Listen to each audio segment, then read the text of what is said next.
She ran into the billionaire's arms, whispering, "Hide me, please." He held her forever. She collided with him like a ghost fleeing the living, her breath hot against his collar as she whispered words that would change everything. "Hide me, please." Welcome to Moments of Romance. I'm so glad you're here to share this journey with me. If this content resonates with you, please hit the like button and subscribe. Your support helps me create even deeper, more meaningful videos for our community. Let's navigate these emotions together. The motel room smelled like rust and old carpet, the kind of place where people came to disappear. Lila Hayes crouched beside the bed, shoving the last of her belongings into a worn duffel bag. 3 shirts, 2 pairs of jeans, a toothbrush, and the prepaid phone she'd replace tomorrow. Her hands shook as she zipped it closed. He found me. She didn't know how. She'd been so careful this time. New city, new name, cash-only jobs, no social media, no friends. She was a shadow, a whisper. But 20 minutes ago, the burner phone she kept for emergencies buzzed with a message from a blocked number. "Running only makes it worse, Lila. I always find you." Her stomach twisted. She knew that tone. Calm, confident, cruel. She glanced at the window. The blinds were drawn, but the streetlight outside bled through in slivers, casting jagged lines across the walls. She'd parked her car 2 blocks away, a habit now. The door was double-locked. For all the good it did. Derek Calloway didn't need to break down doors. He had money, connections, and a smile that made people trust him. By the time they realized what he was, it was too late. She'd learned that 3 years ago when his hand first closed around her throat and he whispered, "You'll never leave me." But she had. And he'd been hunting her ever since. Lila slung the bag over her shoulder and moved toward the door, ears straining for any sound in the hallway. Silence. She twisted the deadbolt slowly, wincing at the metallic click.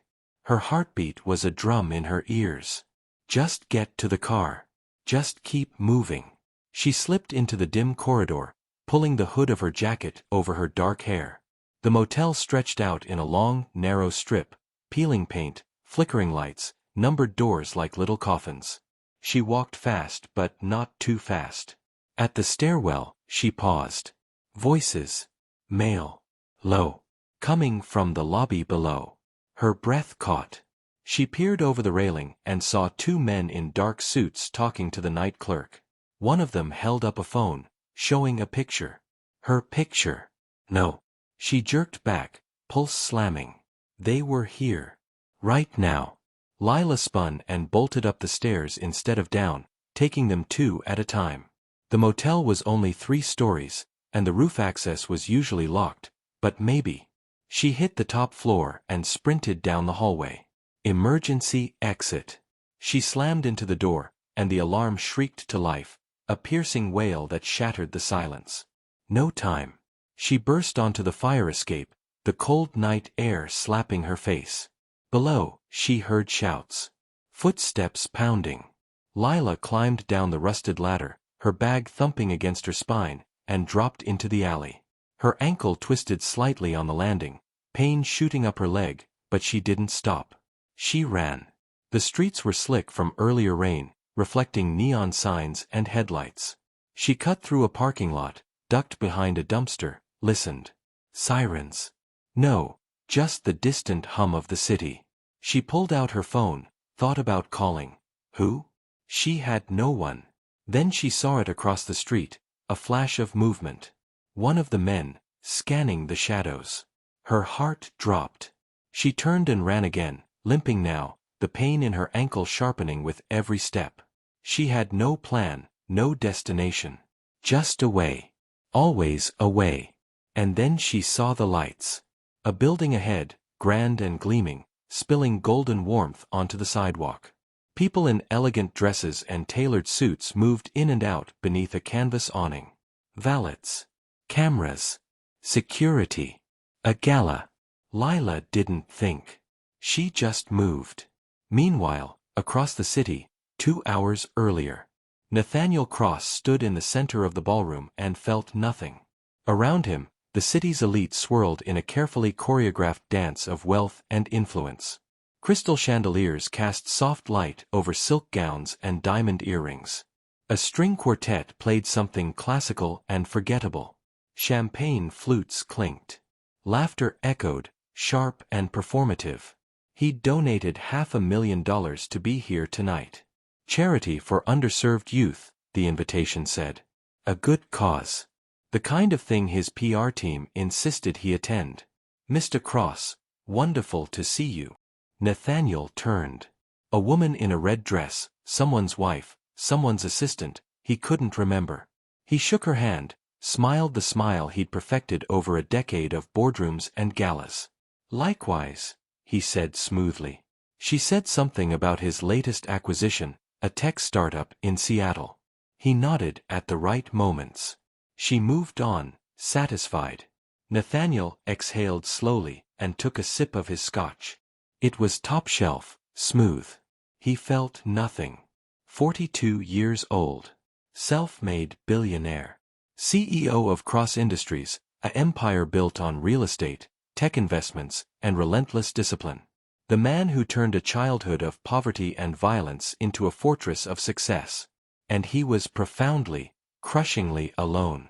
Nathaniel. He turned again. Gregory Hahn, a rival investor, grinning like a shark. Heard you closed the Portland deal. Impressive. Thank you. You ever take a break? Enjoy the spoils. Nathaniel's jaw tightened. I enjoy my work. Gregory laughed. That's what they all say before they burn out. He clapped Nathaniel on the shoulder and disappeared into the crowd. Nathaniel set his glass down on a passing tray and moved toward the exit. He'd made his appearance. Smiled for the cameras. Written the check.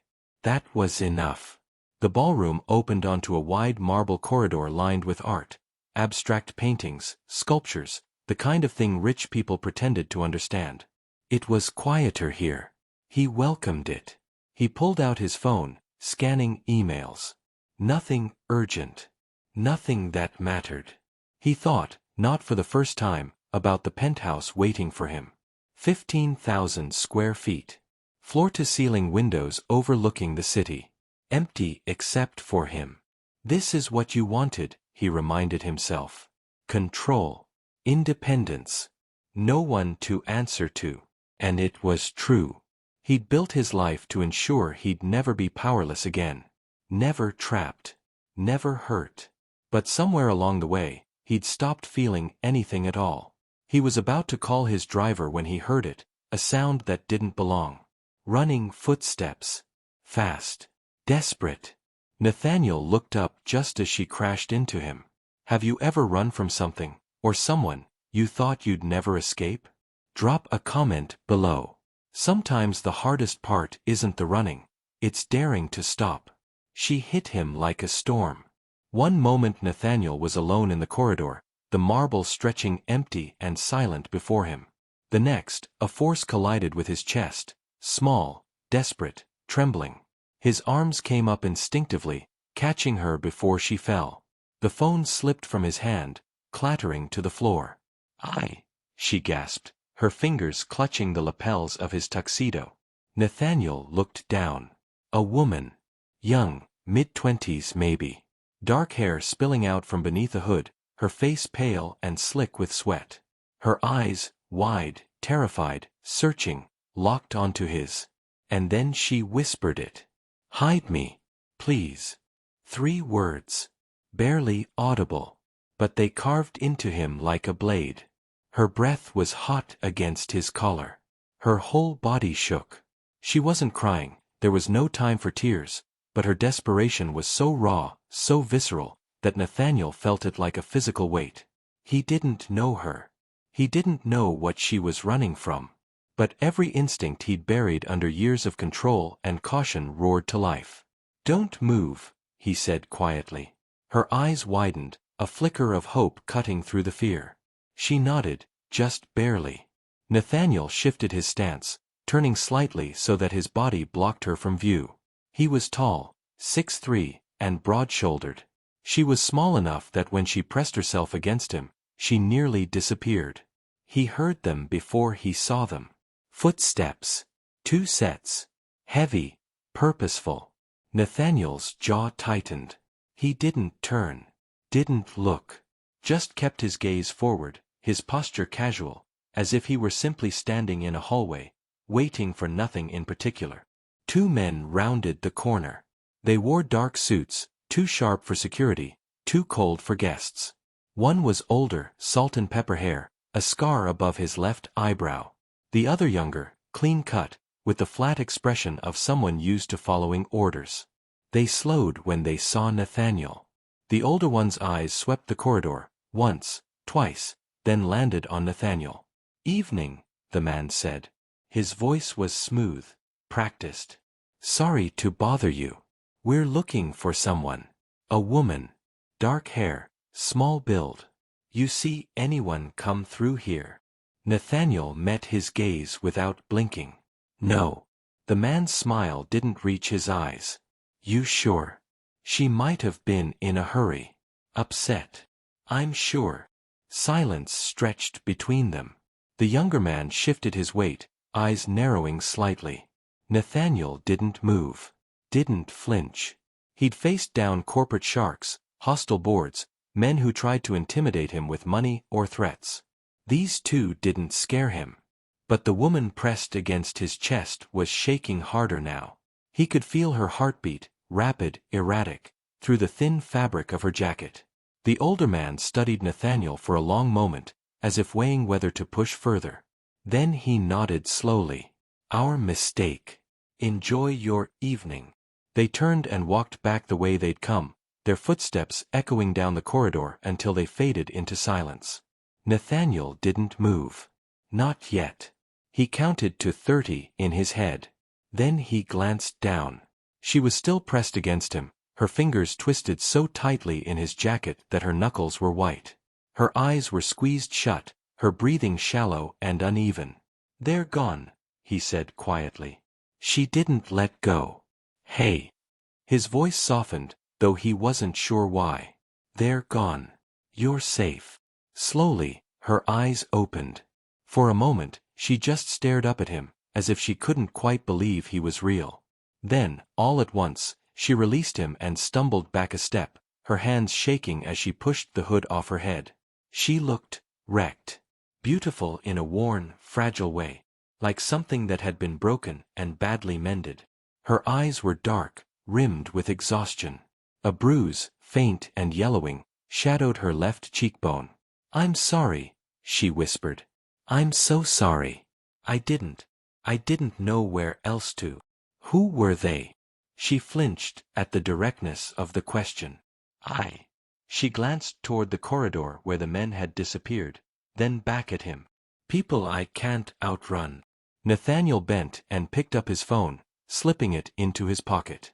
When he straightened, she was watching him warily, like a cornered animal trying to decide if he was predator or prey. "What's your name?" he asked. She hesitated. "Lila." "Lila." He repeated it, tasting the shape of it. "I'm Nathaniel." She nodded, but said nothing. "Are you hurt?" "No. I mean," she touched her ankle briefly, wincing. "I'm fine." She wasn't fine. That much was obvious. Nathaniel glanced back toward the ballroom. He could hear the distant hum of conversation, the clink of glasses. The world continuing on, oblivious. He thought about walking back in, finishing his drink, going home. But when he looked at her again, at the way she was still trembling, at the desperation barely held in check, he knew he wasn't going anywhere. "Come with me," he said. Her eyes widened. "What? You can't stay out here. If they come back." "I'll leave," she said quickly. "I'll go." "I shouldn't have." "Where will you go?" She opened her mouth, closed it. She had no answer. Nathaniel exhaled slowly. This was insane. He didn't know this woman. Didn't know what kind of danger she was in, or whether she was even telling the truth. For all he knew, this was some elaborate setup. But then she looked at him, really looked at him, and he saw it. The same thing he'd felt every day of his childhood, trapped in a house with a man who ruled by fear. The same thing he'd spent his entire adult life ensuring he'd never feel again. Powerlessness. There's a private suite upstairs, he said. Quiet. Secure. You can catch your breath, figure out what's next. She stared at him like he'd just offered her the moon. Why? She whispered. Why would you help me? Nathaniel didn't have a good answer. Or maybe he did, and he wasn't ready to admit it. Because you asked, he said simply. For a long moment, she didn't move. Then, slowly, she nodded. Okay. He gestured toward the far end of the corridor, where a discreet elevator waited. She fell into step beside him, limping slightly. He noticed but didn't comment. The elevator doors slid open with a soft chime. They stepped inside. Nathaniel pressed the button for the 15th floor, executive suites, reserved for VIP guests and donors. As the doors closed, sealing them into the quiet hum of the ascending car, Nathaniel glanced at her reflection in the polished steel. She was staring at the floor, arms wrapped around herself, still shaking. And he realized, with a strange clarity that unsettled him, that something had shifted. 5 minutes ago, he'd been a man going through the motions. Empty. Detached. Now, standing beside this stranger who'd crashed into his life with 3 desperate words, he felt something he hadn't felt in years. Purpose. The elevator chimed softly. The doors opened. This way, Nathaniel said. She followed him into the hallway, her footsteps soft against the plush carpet. He led her to a door at the end, suite 1512, and pulled a keycard from his wallet. The lock beeped. The door opened. Inside, the suite was elegant and understated. Soft lighting, cream-colored furniture, floor-to-ceiling windows overlooking the glittering city below. A king-sized bed in the adjoining room. A stocked bar. Silence. Lila stepped inside slowly, as if the space might dissolve around her. Nathaniel closed the door and locked it. She turned to face him, and for the first time since she'd crashed into his arms, the fear in her eyes gave way to something else. Confusion. Gratitude. And beneath it all, a flicker of something fragile and tentative. Trust. Thank you, she said, her voice cracking slightly. I don't even know how to. You don't have to, Nathaniel said. She nodded, blinking rapidly. And then, before he could say anything else, she sank onto the edge of the sofa and buried her face in her hands. Her shoulders shook. Not sobs. Just exhaustion finally catching up. Nathaniel stood there, unsure. He'd built boardrooms, negotiated billion-dollar deals, commanded rooms full of powerful men. But this, comforting a terrified stranger, was something he had no blueprint for. Still, he moved. He crossed the room, grabbed a bottle of water from the bar, and set it on the table in front of her. Drink, he said quietly. She looked up, eyes red-rimmed, and took the bottle with trembling hands. Thank you, she whispered again. Nathaniel nodded and stepped back, giving her space. Outside the windows, the city glittered, indifferent and vast. Inside, in the quiet of suite 1512, 2 strangers stood on the edge of something neither of them understood yet. But it had already begun. The moment she whispered, "Hide me, please," everything changed. And Nathaniel Cross, the man who'd spent a lifetime building walls, had just let someone in. The silence in the suite felt heavier than it should have. Nathaniel stood near the window, hands in his pockets, watching the city lights blur against the glass. Behind him, Lila's breathing was still uneven, still catching on the edges of panic. She'd stopped trembling. That was something. He turned slowly. She sat on the edge of the sofa, the water bottle clutched between her hands, unopened. Her gaze was fixed on the floor, jaw tight. You should drink that, he said. She blinked, twisted the cap, and took a sip. Her hands were steadier now. Thank you, she said quietly. Nathaniel sat in the armchair across from her, close enough to talk, far enough to give her space. Who were those men? Her shoulders stiffened. People I can't outrun. That's not an answer. It's the only one I have. Lila. His voice was firm but not unkind. You ran into a stranger's arms. Those men were looking for you. This isn't random. She set the bottle down harder than necessary. I know that. So tell me what's going on. Why? She looked up, eyes flashing. So you can decide I'm not worth the trouble? Call security and hand me over. If I wanted to do that, I would have. Then why do you care? Because you're in my suite. And I want to help. But I can't if you won't talk to me. She laughed, sharp, bitter. You don't help people like me. Men like you don't get involved in messes like this. Men like me. Rich. Powerful. You have everything to lose. She gestured around the suite. You don't know what it's like to run. To be afraid. You're wrong. She looked at him, surprised. I know exactly what that's like, Nathaniel said quietly. Silence. Lila studied him, distrust warring with something softer. Curiosity. Or hope. Who's after you? He asked again, gentler this time. She exhaled slowly, hands twisting in her lap. Then. His name is Derek Calloway. Nathaniel catalogued the name. Vaguely familiar. Who is he? Someone I thought I loved. Her voice was hollow. Someone who won't let me go. Past tense. And now.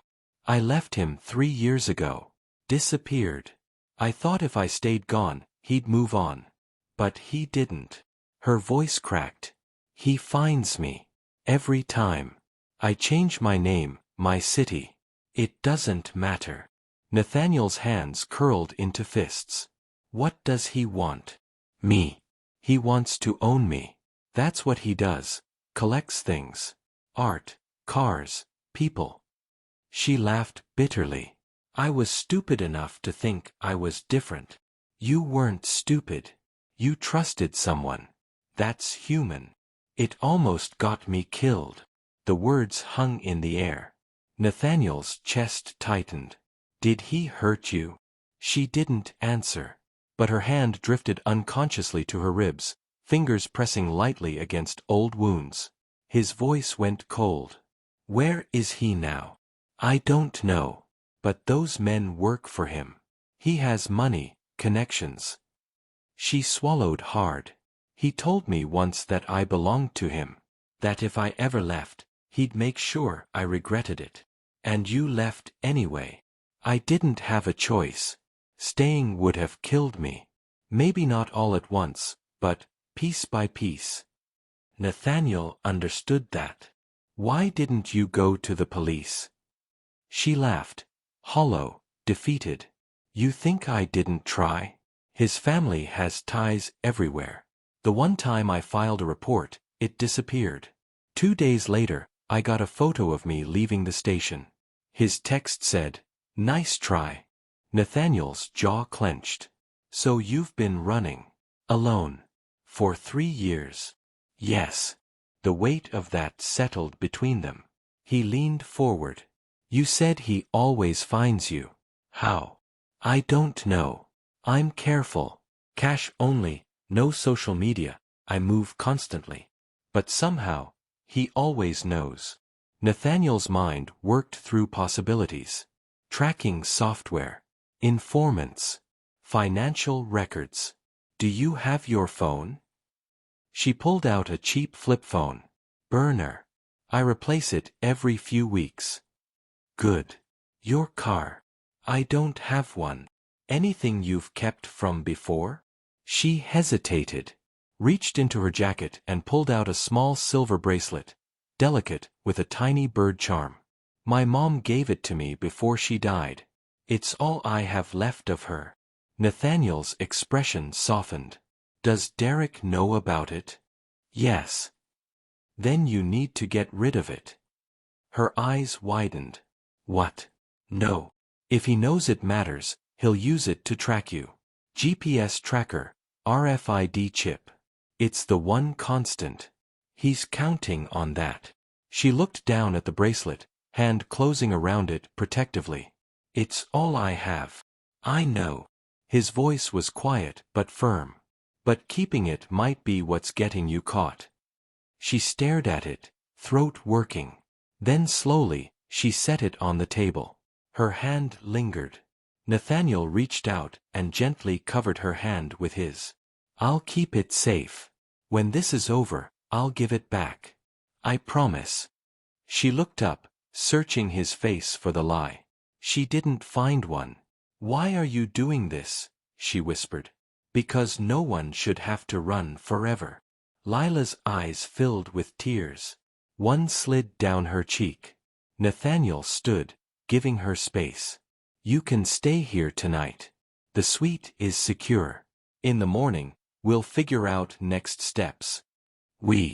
Yes. You don't even know me. No. But I know enough. Enough for what? Enough to know you don't deserve this. And enough to know I'm not letting you face it alone. She stared at him, lips parting.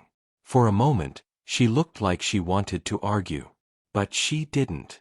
Okay, she whispered. Nathaniel moved toward the door. Where are you going? To make a call. I have someone who can help. She was standing now, arms wrapped around herself. Vulnerable. But strong. Thank you, she said. For not walking away. He held her gaze. Then nodded and stepped into the hallway. Nathaniel pulled out his phone and found the contact he needed. Victor Hayes, head of security. Boss. Little late for a call. I need a favor. Discreet. A pause. I'm listening. Nathaniel glanced back at the door. Inside, a woman he'd known for less than an hour was trusting him with her life. He should have been questioning this. But all he felt was resolve. The kind that doesn't leave a paper trail, Nathaniel said. And he told him everything. Nathaniel returned to the suite 20 minutes later. Lila was standing by the window now, arms wrapped around herself, staring out at the city. She turned when she heard the door, her body tense, ready to bolt. It's just me, he said quietly. Her shoulders relaxed slightly, but the wariness didn't leave her eyes. Nathaniel closed the door and locked it. My head of security is on his way. Victor Hayes. Former FBI. If there's a way Derek's tracking you, he'll find it. You trust him. With my life. She nodded slowly, turning back to the window. The silence stretched between them, not quite comfortable, not quite hostile. Just present. Nathaniel moved to the bar and poured himself a scotch. You want anything? Water, tea, something stronger. I'm fine. She wasn't fine. He could see it in the rigid set of her spine, the way her fingers gripped her own arms like she was holding herself together by force. He took a sip of his drink and studied her reflection in the window. When's the last time you ate? She was quiet for a moment. I don't remember. There's a kitchen. I can order room service, or... I'm not hungry. Lila. She turned, and for the first time, he saw a flash of irritation break through the fear. What? You need to eat. I need to not get found. Her voice sharpened. Food can wait. Not if you collapse. I won't. You're limping. You're exhausted. You haven't eaten. He set his glass down. You can't keep running on empty. Her jaw clenched. For a moment, he thought she'd argue. Then her shoulders sagged, just slightly. Fine, she muttered. Nathaniel picked up the phone and ordered soup, bread, fruit, nothing too heavy. When he hung up, Lila had moved back to the sofa, sitting on the edge like she might need to run at any second. He sat across from her again. Victor will be here in 30 minutes, he said. Until then, you're safe. No one knows you're here. How can you be sure? Because this suite is registered under a shell company I use for privacy. No public records, no guest lists. And the security in this building is airtight. She looked at him, something fragile and disbelieving in her eyes. You really think you can keep me safe? It wasn't a question. It was an accusation. Or maybe a test. Yes, Nathaniel said simply. Why? I already told you. No. She leaned forward, her gaze intense. I mean, why do you care? You don't know me. This isn't your problem. You could have let those men take me and gone back to your party. But you didn't. So why? Nathaniel met her eyes. For a long moment, he didn't speak.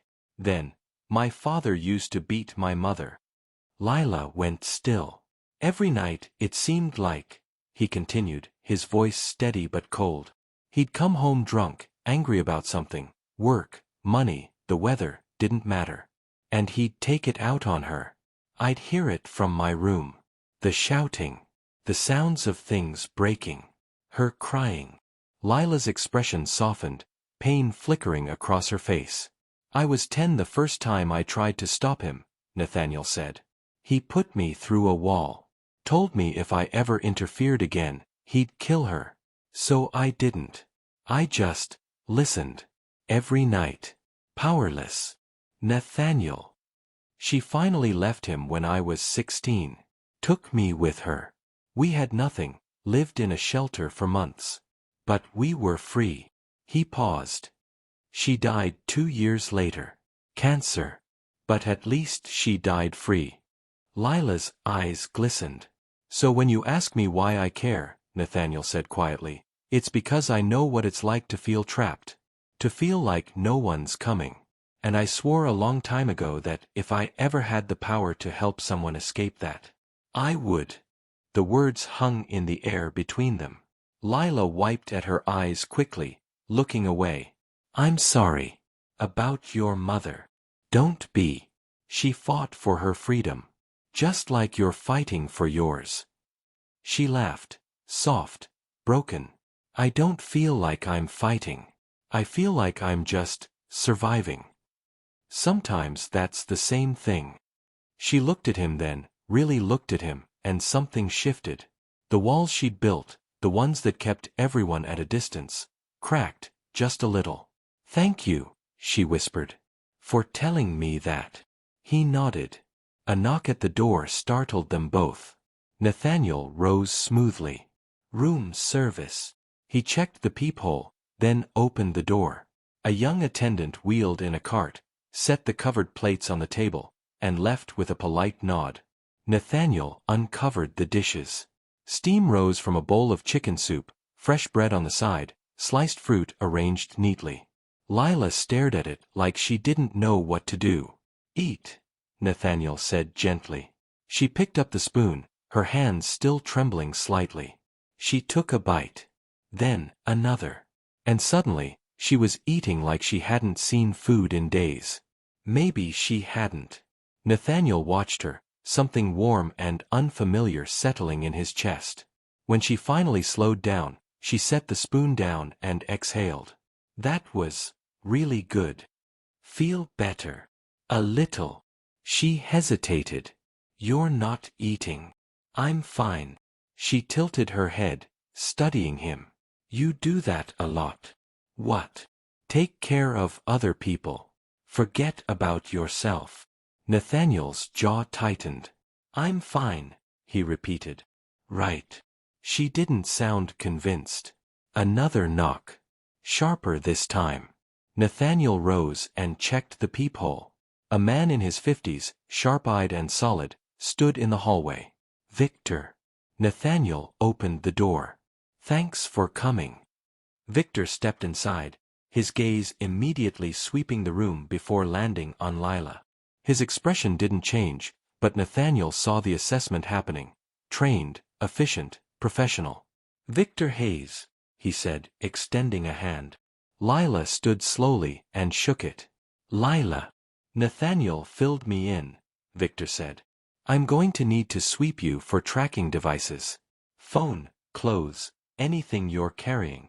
She hesitated, glancing at Nathaniel. It's okay, Nathaniel said. He's here to help. Lila nodded and handed Victor her phone and jacket. He pulled out a small handheld device and began scanning. Within seconds, it beeped. Victor's eyes narrowed. He held up the bracelet Nathaniel had set on the table earlier. This. Lila's face went pale. No. That's GPS tracker, Victor said, turning it over. High-end. Embedded in the clasp. Civilian grade, but effective. My mother gave me that, Lila whispered, her voice breaking. Victor's expression softened slightly. I'm sorry. But if you keep it, he'll always know where you are. She looked at Nathaniel, eyes pleading. He moved to her side. Victor, can you disable it without destroying the bracelet? Victor examined it closely. Maybe. But it'll take time. And if I screw up, it's gone. Try, Nathaniel said. Victor nodded and pocketed the bracelet. I'll take it to the lab. Meanwhile, you. He looked at Lila. You stay put. No phones, no outside contact. Understand? Yes, she said quietly. Victor glanced at Nathaniel. I'll be back in the morning with a report. You good here? We're good. Victor left as efficiently as he'd arrived. The door clicked shut. Lila sank onto the sofa, her face in her hands. He's been tracking me this whole time. Through my mother's bracelet. Nathaniel sat beside her. Not touching, but close. He won't anymore. I've been so stupid. You're not stupid. You wanted to hold onto something that mattered. She looked up, tears streaking her face. I led him right to you. And now we deal with it. Together. She stared at him, and for the first time since she'd crashed into his life, she looked like she might actually believe him. I don't know how to do that, she admitted. Trust someone. Let them help.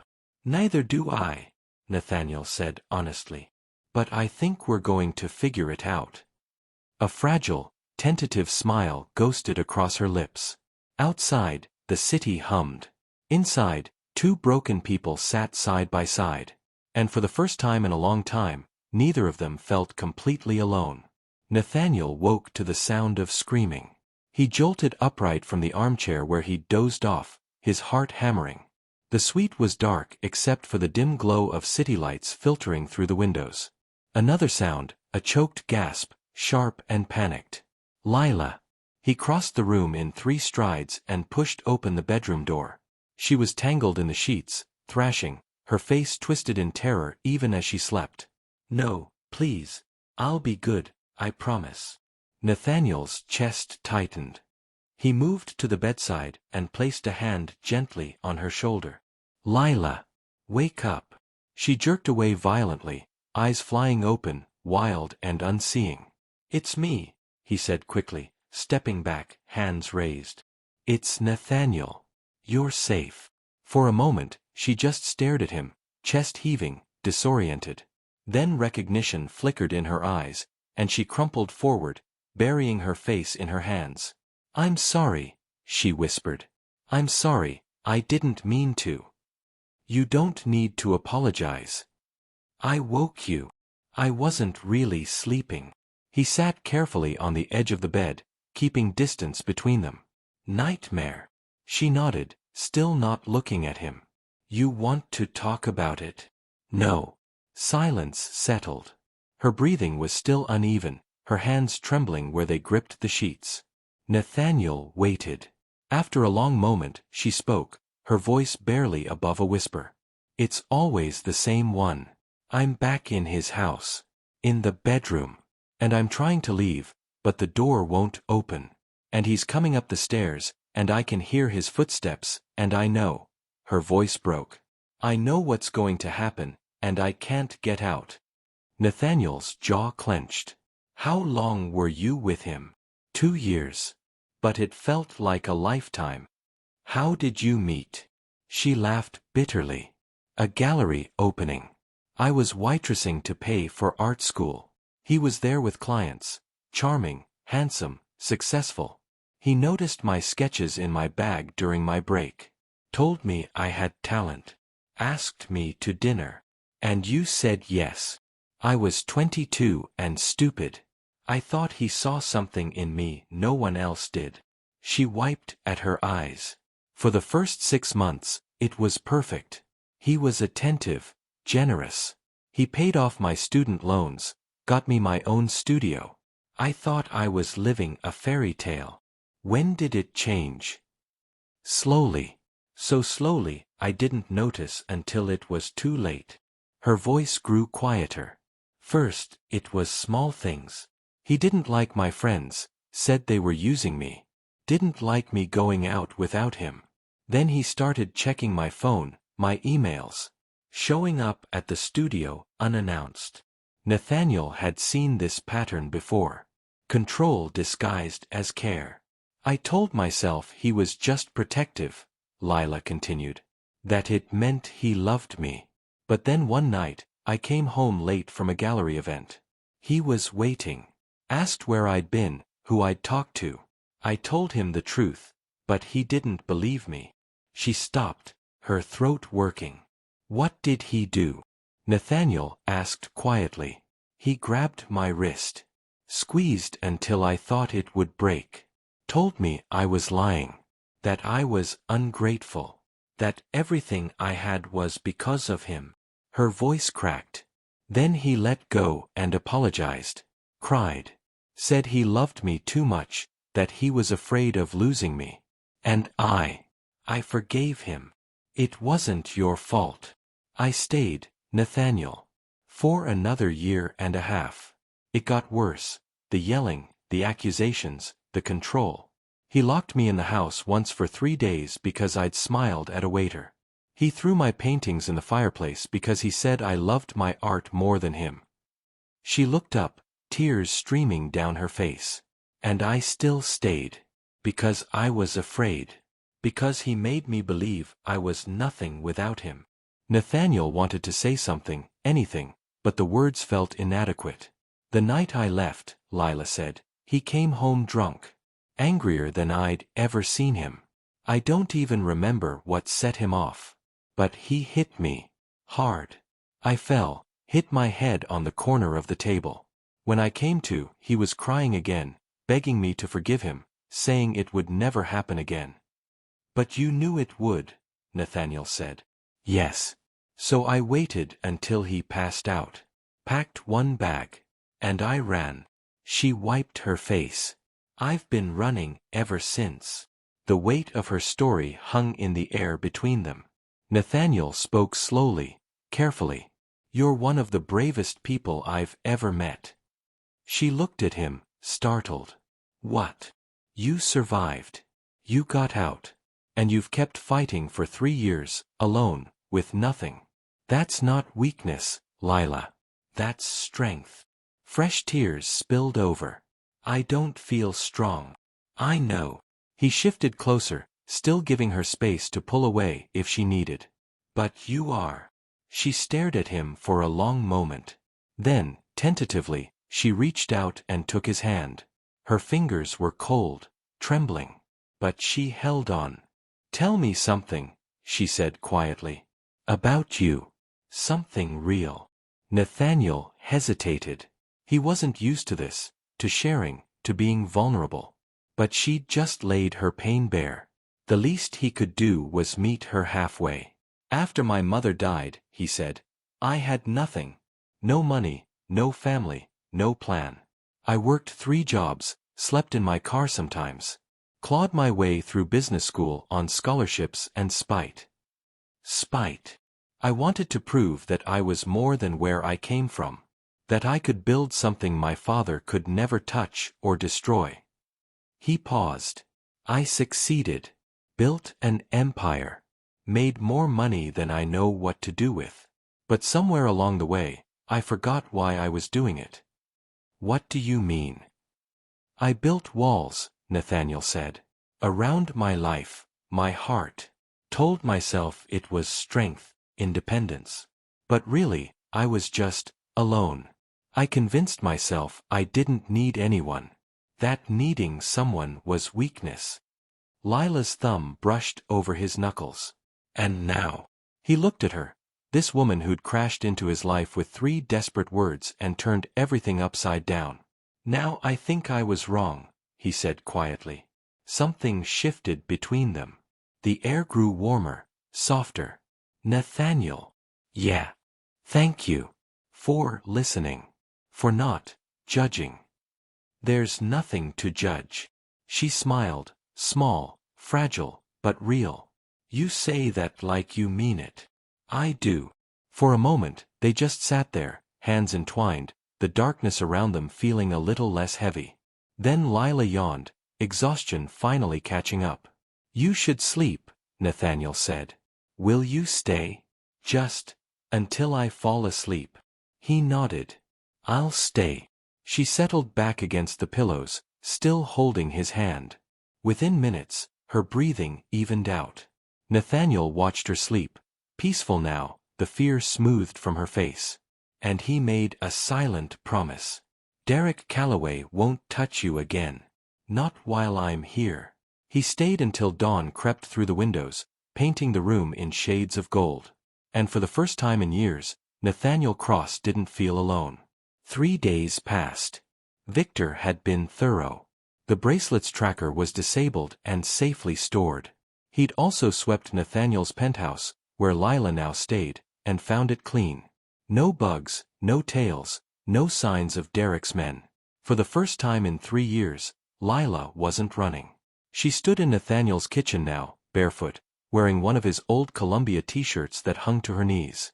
Morning light poured through the floor-to-ceiling windows, making the city below look almost gentle.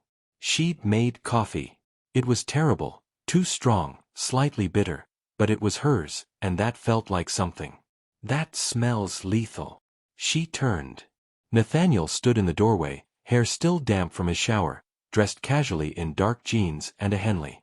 She'd never seen him like this, unguarded, relaxed. It made him look younger somehow.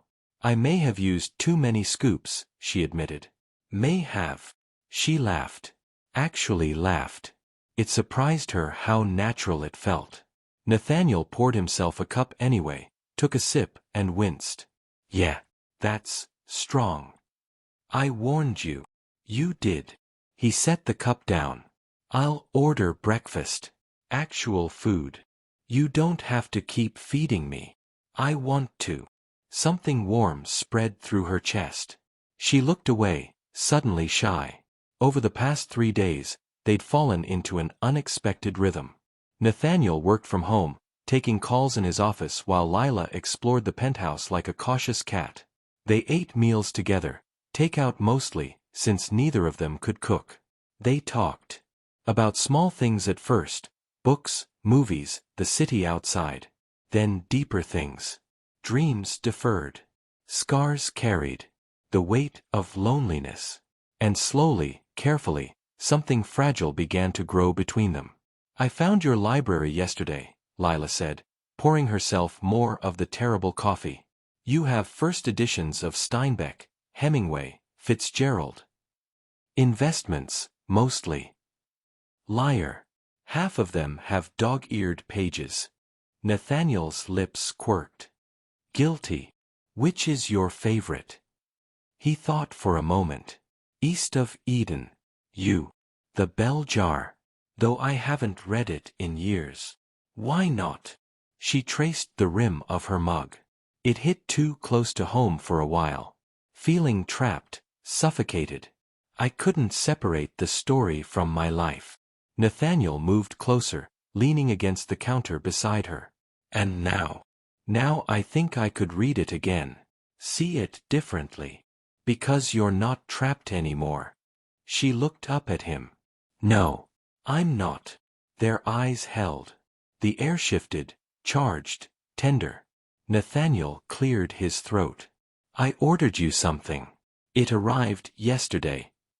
What? Why? He disappeared into the other room and returned with a large flat package. Open it. Lila set down her mug and carefully tore the brown paper. Inside was a sketch pad. Professional grade, thick creamy pages.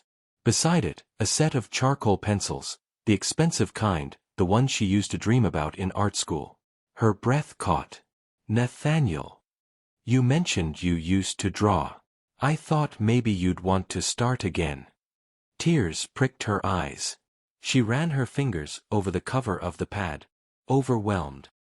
I don't know what to say. You don't have to say anything. She looked up at him, and before she could think better of it, she stepped forward and hugged him. Nathaniel went still for half a heartbeat. Then his arms came around her, careful but sure. She fit perfectly against his chest. Thank you, she whispered. He rested his chin lightly on top of her head. You're welcome. They stayed like that for a long moment. When they finally pulled apart, both were smiling. That afternoon, Lila sat curled in the window seat of Nathaniel's office, sketch pad balanced on her knees. He was on a conference call, something about quarterly projections and market shares. She half listened, charcoal moving across the page in soft, sweeping strokes. She was drawing him. Not the billionaire in the tailored suit. Not the man who commanded boardrooms. Just him. The way he rubbed the back of his neck when he was thinking. The slight furrow between his brows when he concentrated. The rare, devastating smile that made her stomach flip. We'll revisit that next quarter. Thanks, everyone. Nathaniel ended the call and exhaled, rolling his shoulders. Long meeting? Lila asked. Tedious meeting. He stood and stretched. What are you working on? Nothing. Just. She tried to close the pad, but he was already crossing the room. Can I see? She hesitated, then handed it over. Nathaniel studied the sketch. His expression shifted, surprise, then something softer. This is incredible, he said quietly. It's just a rough. Lila. This is really good. He looked at her. You're talented. You know that, right? She flushed. I used to think so. Before Derek convinced me I wasn't. He was wrong. Maybe. Not maybe. Definitely. Nathaniel sat beside her on the window seat. You should do something with this. A show, a portfolio. I can't.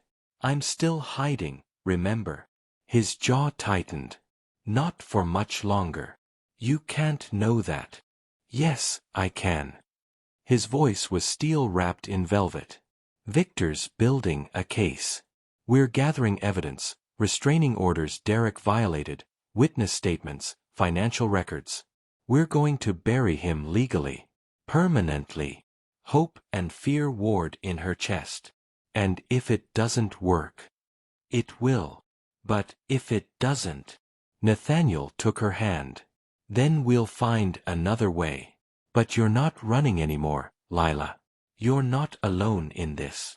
She wanted to believe him. God, she wanted to. Why are you doing all this? She asked. Really? He was quiet for a moment. Then, because you matter. Because what happened to you was wrong. And because... He stopped, something vulnerable flickering across his face. Because what? Because somewhere along the way, this stopped being about just helping you. And became about not wanting to lose you. Her heart stuttered. Nathaniel. He cupped her face gently. Tell me to stop. Tell me this is just gratitude or trauma bonding or... She kissed him. Soft. Tentative. Terrified. But real. Nathaniel went still, then kissed her back, slow and careful, like she was something precious. When they finally pulled apart, both were breathing hard. That wasn't gratitude, Lila whispered. Good. She laughed, and he smiled, that rare, beautiful smile, and pulled her close. Outside, the city hummed. Inside, two people who'd spent years building walls finally let them crumble. And for the first time in longer than either could remember, the future felt like something worth hoping for. Have you ever met someone who made you believe you were worthy of protection, of love, of a second chance? Tell us in the comments. Sometimes the right person shows up exactly when we need them most. The message arrived at 2:47 a.m. Nathaniel's phone buzzed on the nightstand. He'd fallen asleep on the couch, Lila curled against him, her head on his chest. The past week had been the most peaceful either of them had known in years. He carefully extracted himself and checked the screen. Unknown number. His gut tightened. He opened it.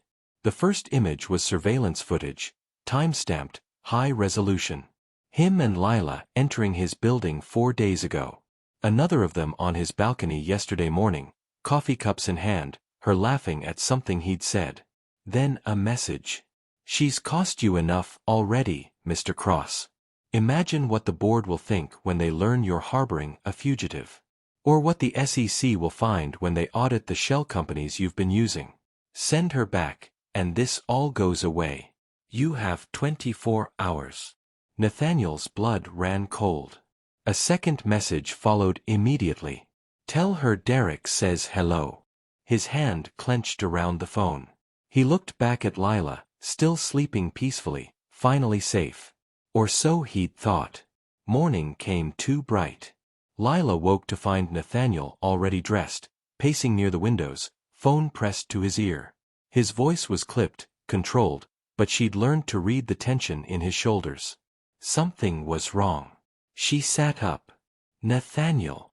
He held up a finger, "Wait," and finished his call. "Do it. I don't care what it costs. Just get it done." He hung up and turned to face her. The look in his eyes made her stomach drop. "What happened?" He crossed to her, handed her his phone. "You need to see this." She read the messages. Saw the photos. Her hands started shaking. "No. No, no, no. Lila. He found me. He found us." Her voice pitched higher. "I brought him right to you. I told you this would happen. Stop." Nathaniel took the phone back. "This isn't your fault. He's threatening you. Your company, your reputation, everything you've built. I don't care. You should." She was on her feet now, panic clawing at her chest. "Don't you get it? This is what he does. He destroys anyone who tries to help me. He'll tear your life apart piece by piece until there's nothing left. Let him try. Nathaniel, please. I'm not giving you back to him." His voice was iron. "Not now. Not ever. Then he'll ruin you. So be it." She stared at him, tears streaming down her face. "Why are you being so stubborn?" "Because I love you." The words hung in the air like lightning. Lila went completely still. "What?" Nathaniel ran a hand through his hair, frustrated, terrified. "I love you. I know it's fast, I know it's complicated, but it's true. And I'm not letting him take you from me." She was shaking her head. You can't love me. I'm too broken, too much trouble." "You're none of those things. I'm all of those things." Her voice cracked. "Everyone who gets close to me gets hurt. My mom, my friends, now you. I won't let him destroy you too." "Lila." She was already moving, grabbing her bag from the closet. Nathaniel's heart stopped. "What are you doing?" "What I should have done days ago." She shoved her few belongings into the duffel. "I'm leaving." "The hell you are. He gave you 24 hours. If I'm gone, he'll leave you alone. You don't know that. It's the only chance." She zipped the bag, slung it over her shoulder. "I've been running for 3 years, Nathaniel. I know how this works." He stepped between her and the door. "You're not going. Move." "No. Nathaniel, please." Her voice broke. "I can't watch him destroy you. I can't. And I can't watch you disappear." He cupped her face, desperate. "We'll fight this. Together. Victor's already working on. Victor can't stop him." She pulled away. "No one can. Derek has unlimited resources, unlimited reach. The only way to protect you is for me to go."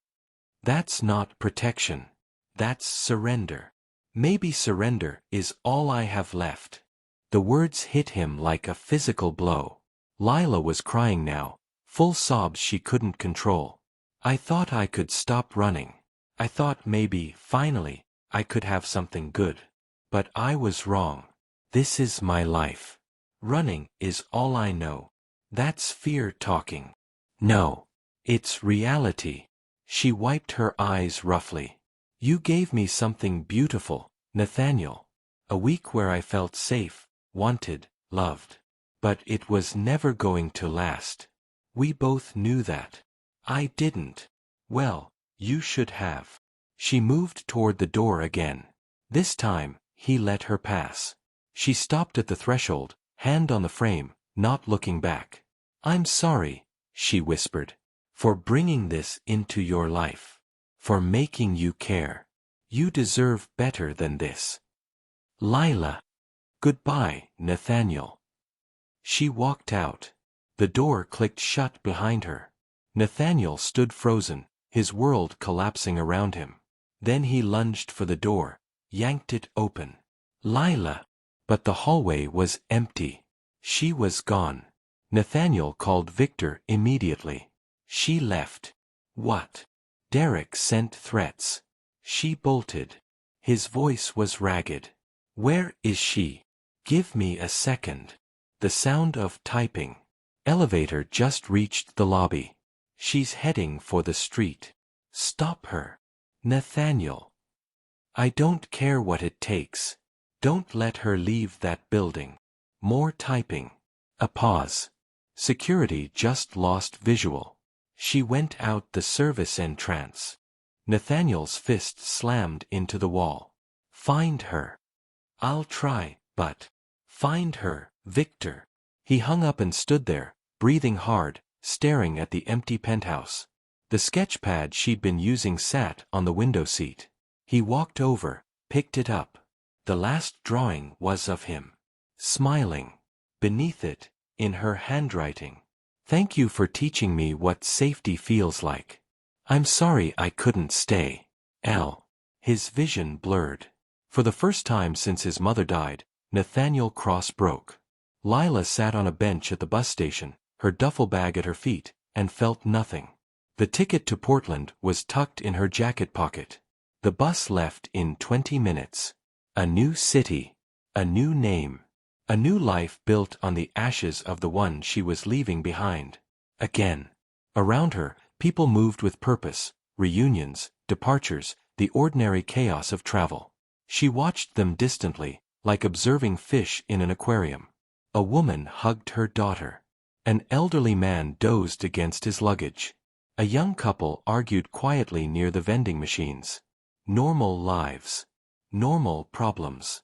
Lila wondered if she'd ever have that. Her phone, a new burner she'd bought an hour ago, sat dark and silent in her hand. She'd already memorized Nathaniel's number, though she'd never saved it. Couldn't risk it. She thought about calling him. Thought about hearing his voice one last time. But what would she say? I'm sorry I love you too much to let you burn for me? The truth was, leaving him hurt more than anything Derek had ever done to her. Because Derek had taken things from her, safety, dignity, freedom. But Nathaniel had given her something infinitely more dangerous. Hope. And walking away from hope felt like dying. Final boarding for Portland, departing Gate 7. Lila stood mechanically, slinging her bag over her shoulder. One foot in front of the other. That's all running had ever been. She was halfway to the gate when she stopped. Just stopped. People flowed around her, irritated, rushing. But she stood frozen, staring at the departure board. Portland. Seattle. San Francisco. Denver. Cities. Destinations. Escape routes. She'd been running for 3 years. And she was so tired. You're one of the bravest people I've ever met. Nathaniel's voice echoed in her mind. You survived. You got out. And you've kept fighting. But had she? Or had she just been fleeing, over and over, convinced that survival meant staying in motion? Lila looked down at her hands. They were shaking. Not from fear this time. From exhaustion. From loneliness. from the crushing weight of always being alone. You're not alone in this. Except she was. Because she'd made herself alone. She'd walked away from the first person in 3 years who'd made her feel like she mattered. Who'd stood between her and danger without hesitation. Who'd said he loved her and meant it. And she'd left him because she was afraid. Not of Derek. Of staying. Of believing she deserved to be fought for. Last call for Portland, Gate 7. Lila's chest tightened. She thought about Nathaniel's face when she'd walked out. The devastation he'd tried to hide. The way his voice had cracked when he'd said her name. She thought about the sketch pad he'd given her. The way he'd held her after her nightmares. The careful way he'd kissed her, like she was something precious. This stopped being about just helping you. And became about not wanting to lose you. And she'd lost him anyway. By choice. Tears blurred her vision. What am I doing? For 3 years, she believed the lie Derek had planted deep in her bones, that she was powerless, that she'd always be prey, that running was the only way to survive. But Nathaniel had seen something different. Strength. Courage. Worth. And maybe he was right. Lila turned away from the gate. Nathaniel was 3 drinks in when his phone rang. He ignored it. Victor had been calling every 20 minutes with updates. No sign of her. Security footage from the bus station showed her buying a ticket, but no confirmation of where she'd gone. She'd vanished. Again. And he had no one to blame but himself. He'd pushed too hard. Said too much. Scared her off. I love you. God, what had he been thinking? The penthouse felt cavernous and cold. He'd lived here for 5 years and never noticed how empty it was. But now, without her curled up on his couch, or humming in the kitchen, or sketching by the window, it was unbearable. His phone rang again. He grabbed it, ready to tell Victor to stop calling. But it wasn't Victor. Unknown number. His heart stopped. He answered. Lila. Silence. Then, hi. Her voice was small, shaky, but real. Relief crashed over him so hard he had to sit down. Where are you? Downstairs. In the lobby. He was on his feet before she finished the sentence. Don't move. He didn't wait for the elevator. Took the stairs, 14 flights, his heart pounding in his chest. When he burst into the lobby, she was standing near the entrance, duffel bag at her feet, looking lost and terrified and perfect. Their eyes met. For a moment, neither of them moved.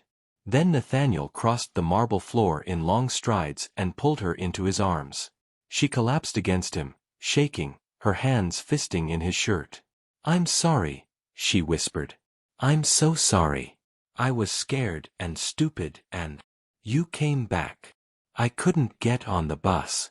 I tried, but I just... She pulled back, looking up at him with red-rimmed eyes. I'm so tired of running, Nathaniel. I'm tired of being afraid. I'm tired of being alone. He cupped her face gently. Then stop. What if he wins? What if he destroys everything? Then we'll rebuild. His voice was steady, certain. Together. You really mean that? Every word. Fresh tears spilled down her cheeks. I don't know how to do this. How to stay. How to fight. Neither do I, Nathaniel admitted. But I know I'd rather fail trying with you than succeed at anything without you. She laughed, wet, broken, but genuine.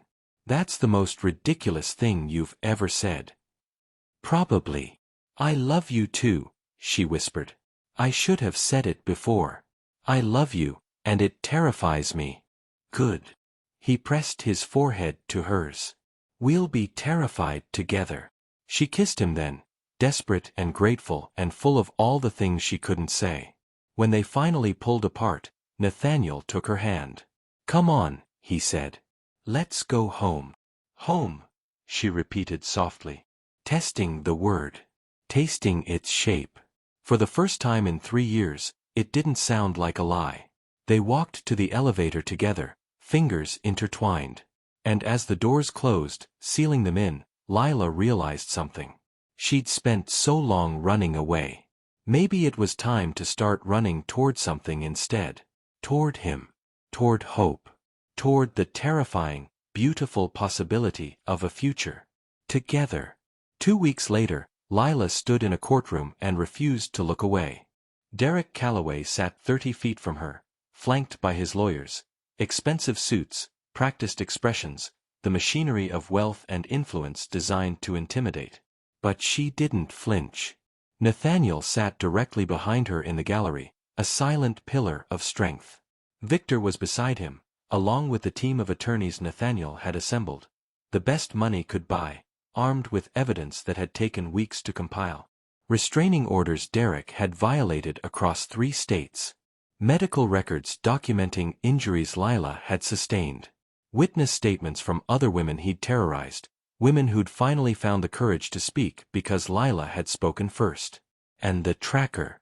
The GPS device embedded in her mother's bracelet, submitted as evidence of stalking, harassment, and illegal surveillance.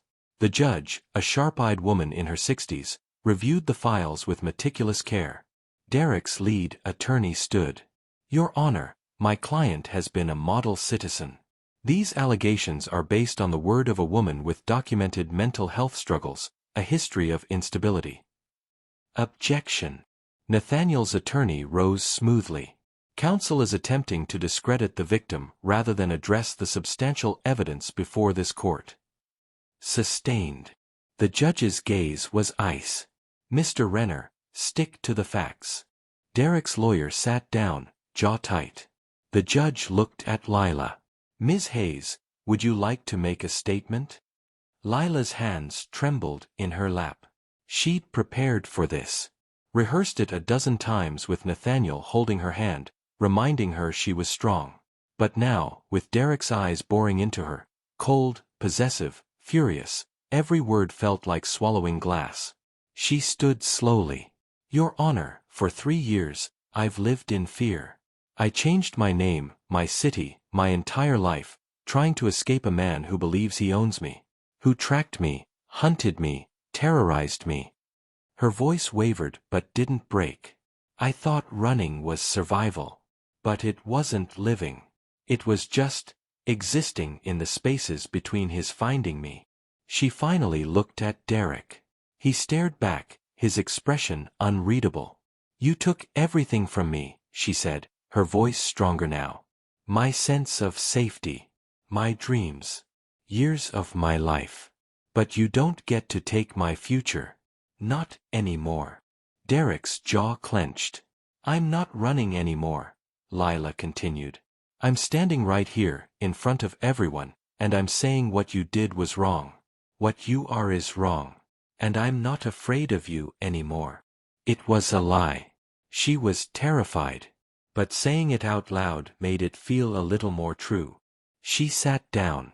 Nathaniel's hand found hers over the back of the bench, squeezing gently. The judge reviewed the documents one final time. Then she spoke. "Mr. Calloway, the evidence presented is damning and comprehensive. I am issuing a permanent restraining order. You are to have no contact, direct or indirect, with Ms. Hayes. Additionally, I am referring this case to the district attorney for criminal charges of stalking, harassment, and violation of prior restraining orders." Derek shot to his feet. "This is absurd. Sit down, Mr. Calloway." The judge's voice was steel. "Or I will hold you in contempt." His lawyer pulled him back into his seat. "Furthermore," the judge continued, "I am ordering you to surrender your passport and remain within state jurisdiction pending the criminal proceedings. Bail is set at $2 million. Derek's face went white. Lila felt something crack open in her chest, something that had been locked tight for years. Relief. Vindication. Freedom. The gavel came down with a decisive crack. Court is adjourned. Outside the courthouse, the autumn sun felt warmer than it had in years. Lila stood on the steps, breathing deeply, letting the reality sink in. It was over. Not perfectly. Not completely. There would still be a criminal trial, testimony, the long road of legal proceedings. But the stranglehold Derek had on her life was broken. Nathaniel appeared at her side, carrying her coat. "You okay?" She nodded, unable to speak past the lump in her throat. He draped the coat over her shoulders. "You were incredible in there. I was terrified." "I know. That's what made it incredible." He turned her gently to face him. "You stood up to him. You didn't run. Because you were there." "No." His voice was firm. "Because you were ready. I was just backup." She smiled through the tears pooling in her eyes. "Pretty great backup." "I have my moments." Victor approached, his usual stoic expression softened by something that might have been pride. "Ms. Hayes. Well done." "Thank you, Victor. For everything." He nodded. "The criminal trial will take time, but the DA is confident. Between the evidence and the other victims willing to testify, Calloway's looking at serious jail time." Other victims. Women who'd found their voices because she'd found hers. Lila felt the weight of that, humbling and empowering all at once. "I'll keep you updated," Victor said, then excused himself. Nathaniel took Lila's hand. "Come on. Let's go home." Home. The word still made her chest ache, but in a good way now. They walked to the car together, fingers intertwined. As Nathaniel opened the door for her, Lila paused. "Wait." She turned back toward the courthouse, where Derek was being escorted out in handcuffs, his lawyers scrambling. For a moment, their eyes met one last time. She felt nothing. No fear. No anger. No residual hold. Just nothing. He was a chapter she was closing. She got into the car. That evening, Nathaniel's penthouse was filled with something it hadn't held in years. Laughter. Lila sat cross-legged on the floor, surrounded by sketches. She'd been drawing non-stop since they got home, not frantic or desperate, but joyful. Free. Nathaniel watched from the couch, a glass of wine in hand, his heart full in a way he didn't quite have words for. "What?" Lila asked, catching his gaze. "Nothing. Just, you look happy." "I am happy." She said it like a revelation. "I forgot what this felt like." He set down his glass and joined her on the floor. "What are you working on?" She held up the sketch pad. It was a drawing of a bird, wings spread wide, breaking free from a cage. "It's beautiful," he said softly. "It's for my mom." Her voice was thick with emotion. "I think she'd be proud. That I finally stopped running." She would be. Lila set the pad down and turned to face him fully. "I've been thinking. About what comes next. I can't hide forever. And I don't want to. I want to live again. Really live." "What does that look like?" "I don't know yet." She smiled. "Maybe an art show. Something small.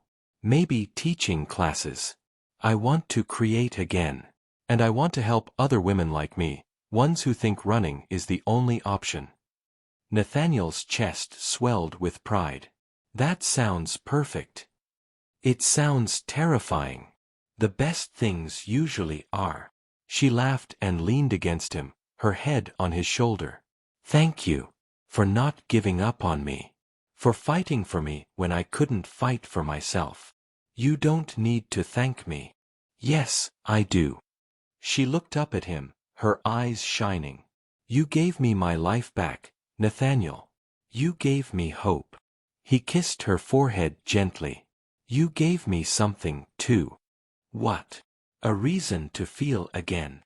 His voice was low, honest. "I built this whole life, empire, success, everything, but I was empty. Then you crashed into my arms and everything changed.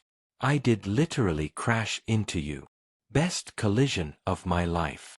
She smiled, then reached into her pocket and pulled out something small. The bracelet. Victor had returned it after the trial, tracker removed, the silver polished and gleaming. "Will you help me put it on?" she asked. Nathaniel took it carefully and fastened it around her wrist. She held up her arm, watching the tiny bird charm catch the light. My mom used to say that birds don't belong in cages, Lila said softly.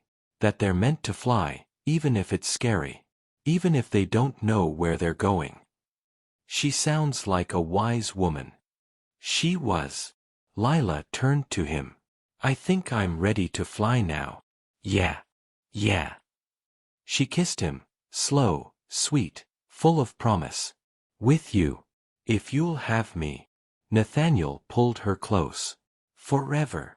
And in that moment, in the warmth of the penthouse with the city glittering below, two people who'd spent so long running finally stopped.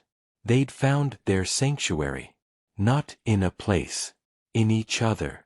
3 months later. The gallery was small but elegant, tucked into a quiet corner of the arts district. Lila stood near the entrance, nervous energy thrumming through her veins as people filtered in. Friends, strangers, journalists, all here for her first solo exhibition. The collection was titled Breaking Free, charcoal sketches and paintings exploring themes of captivity, survival, and liberation. Each piece told a part of her story. And she'd signed every one with her real name. Nathaniel appeared at her side, devastatingly handsome in a dark suit. Nervous. Terrified. Good. Means it matters. She squeezed his hand. Thank you for being here. Wouldn't be anywhere else. A woman approached, middle-aged, kind eyes. Excuse me, are you the artist? Lila's heart hammered. Yes. I'm Lila. These pieces. The woman gestured to the sketches. They're extraordinary. Painful and beautiful. I needed to see this tonight. Thank you. Lila's eyes filled with tears. Thank you for coming. As the woman moved on, Nathaniel leaned down and whispered. See? You're changing lives already. One person at a time, Lila murmured. That's all it takes. She looked around the gallery, at her work on the walls, at the people engaging with her story, at Nathaniel beside her. This was her life now. Not running. Not hiding. Living. And it was more beautiful than she'd ever imagined. What would you do if you finally stopped running and chose to fight for your future? Drop your thoughts below, because sometimes the bravest thing we can do is stay and believe we're worth fighting for. Epilogue. 6 months after the exhibition, Lila received a letter. It was from one of Derek's other victims, a woman named Maya who'd testified at the trial. Dear Lila, I wanted you to know that because of your courage, I finally left. I'm in a shelter now, starting over. It's terrifying. But I'm free. Thank you for showing me it was possible. Thank you for not giving up. You saved my life without even knowing it. With gratitude, Maya. Lila read it twice, tears streaming down her face. Nathaniel found her on the balcony, the letter clutched in her hand. You okay? She nodded, smiling through her tears. Yeah. Better than okay. She handed him the letter. He read it, his expression softening. You're a hero, he said quietly. No. I'm just someone who stopped running. Same thing. She laughed and leaned into him, watching the city lights flicker to life. I love you, she said. I love you too. And there, wrapped in his arms with the world stretching out before them, Lila finally understood what home meant. It wasn't a place you ran to. It was a person you chose to stay with. Forever. Thank you so much for watching till the end. It truly means a lot to me. If this video touched your heart or resonated with you in any way, please show your support by hitting that like button and subscribing to Moments of Romance. Your support helps us reach more souls on this journey. Until next time, take care of your heart.